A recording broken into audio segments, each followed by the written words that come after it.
Che cosa distingueva un centurione dagli altri legionari? Uno dei suoi simboli era la cresta trasversa.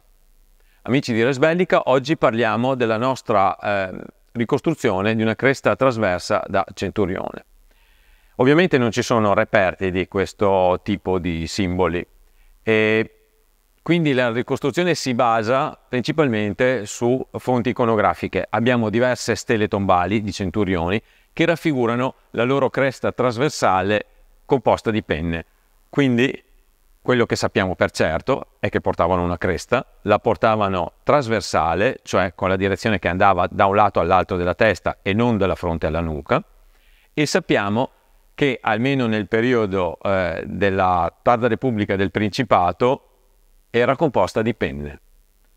Come era però realizzata materialmente questa cresta?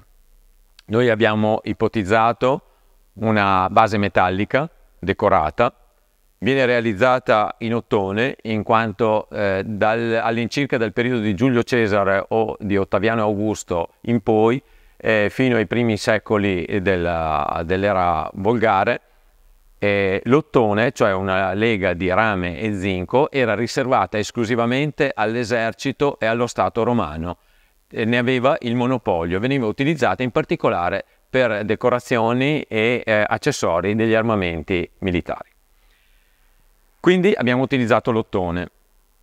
La cresta è realizzata quindi con questa sottile lamina metallica, decorata con queste punzonature a cerchi concentrici. È un simbolo importante che ha le sue radici addirittura nella prima età del ferro o nella tarda età del bronzo ed è legata probabilmente inizialmente a culti della divinità solare, ma diventa poi un motivo iconografico che viene utilizzato per tantissimi secoli fino a tutta l'epoca imperiale romana. Lo troviamo ad esempio nelle rosette applicate agli elmi dello stesso periodo. In alcuni casi abbiamo reperti da Vindonissa che ci raffigurano esattamente rosette decorate con questo motivo concentrico. L'interno della base della cresta è riempita con una miscela di gesso e colla, basandoci su un rinvenimento da Richburg in Inghilterra, in cui insieme ai resti di un elmo comparivano anche frammenti di questo composto, probabilmente appunto per applicare una cresta di penne all'elmo. Quindi abbiamo utilizzato una composizione simile a quella del reperto.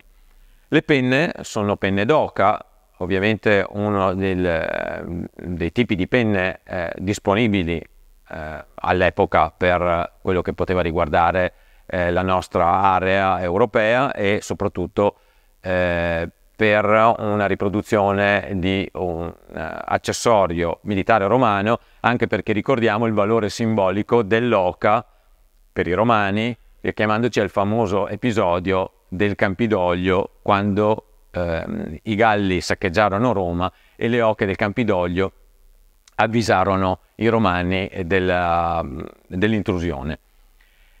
Ma senza approfondire troppo i significati simbolici dell'oggetto che stiamo ricostruendo, passiamo però anche ai colori che abbiamo utilizzato. I colori, il bianco e il rosso, sono testimoniati da numerosissime rappresentazioni di creste di qualche secolo precedenti, ma soprattutto dall'ambito italico e magno-greco. Abbiamo tantissime raffigurazioni di creste realizzate sì in crine di cavallo anziché in penne, ma comunque ci presentano questo schema di colori, cioè bianca la cresta con l'estremità in rosso.